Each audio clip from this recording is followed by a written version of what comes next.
Hello, this is Mr. Huff, and I want to talk about our wind turbine blade design. I've been thinking about this a little bit, and I've got a couple of problems that we need to make sure we're reviewing and solving for. So the first thing I want to talk about is this right here, that we check the cross-section view of this hole that is the receiver for the dowel rod, and again, I gave you the specifications. It'll be 80 millimeters into the blade. We want to watch out for this right here. See how this wall thickness gets extremely thin right there. We want to avoid that if possible by making the base a little bit wider and the top a little bit wider here, or recentering this hole a little bit. If it gets too thin right here, the printer actually will skip some of this area and carve a slot into your design, and you don't want that. So we want to make sure we've got some good spacing in the cross-section view around the hole. I'll show you how to do that in just a moment. The other thing we want to do is this hole, we're going to have to choose different sizes based on the printer that we're using.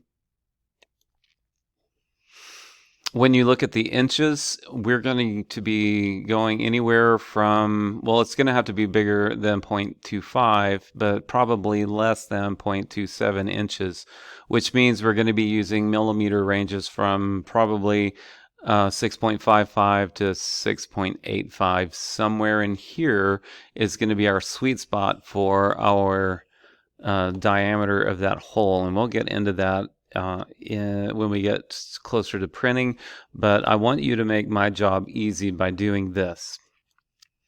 So we're going to go to the one that's called the wind turbine design. Let's look at the parts here. There we go. This is the one I had in the technical drawing, and I want to look at the bottom of this. First, we need to do some advanced planning. So what we're going to do is search for variable. If you just click on search and start typing variable, it's the one that looks like an X. And we're going to give it the name, let's call it dowel. So we're going to put dowel. And this is going to be the hole for the dowel. And we're going to put that that's going to be 6.858, which is going to be one of the larger ones. Okay, we're probably going to be less than that. So we added that. Now the thing we need to do after we make that variable is it has to occur before it's used in this list. So we're going to move this up to just after top, front, and right. So we've already got that variable defined, and now we can use it in a sketch.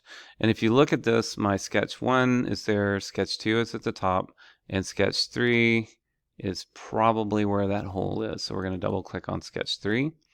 And then I'm going to go over here and go normal to plane.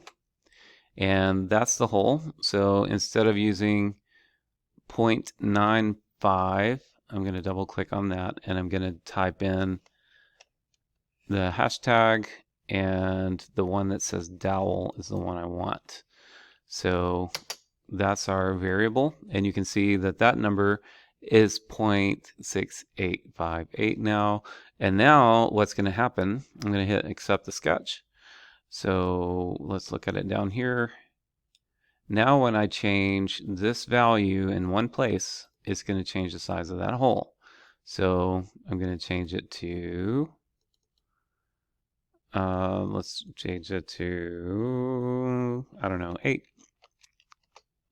And hit check, and now the hole's bigger. And we've got to be careful about getting too small because it'll interfere with the chamfer. Let's try 5, and that may cause some problems with our chamfer.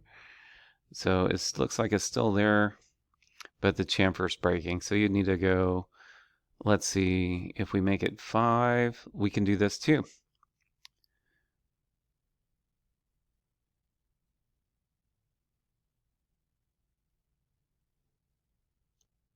So here's what we need to do to fix the chamfer.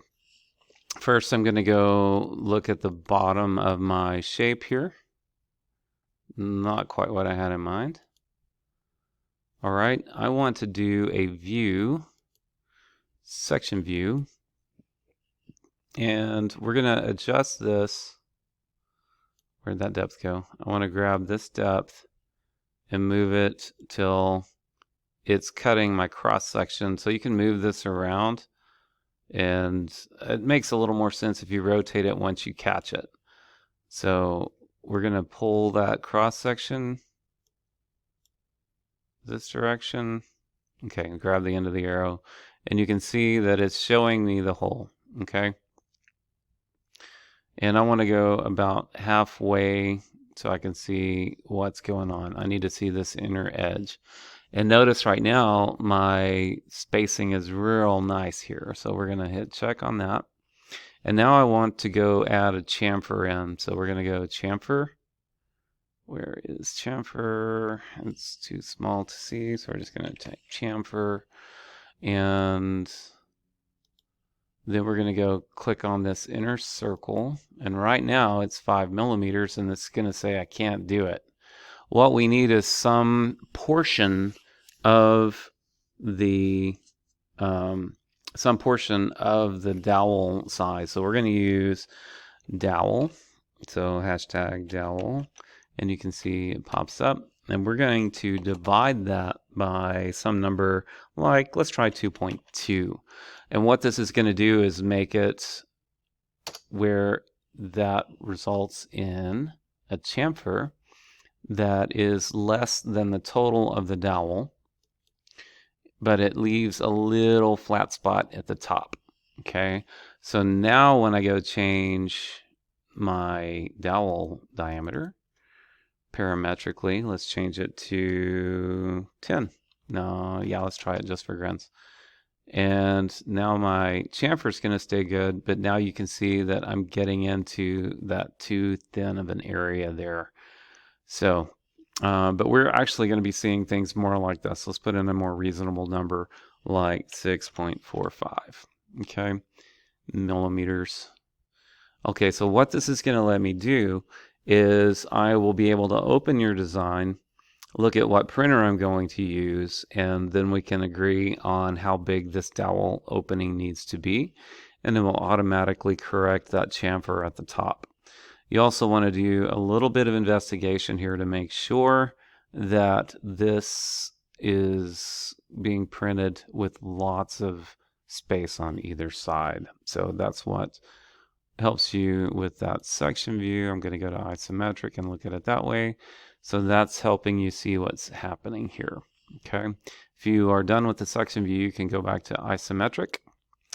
And that's that. So that's a real quick way of adding in a variable, moving into the top, and using that for your sketch where you have the circle that you're extruding and then the chamfer that you put at the top, making that where it all works together parametrically. Okay, so this is kind of an advanced modeling topic, but it should be pretty easy. If you get stuck, shoot me an email and we can look at it. All right, thanks for watching.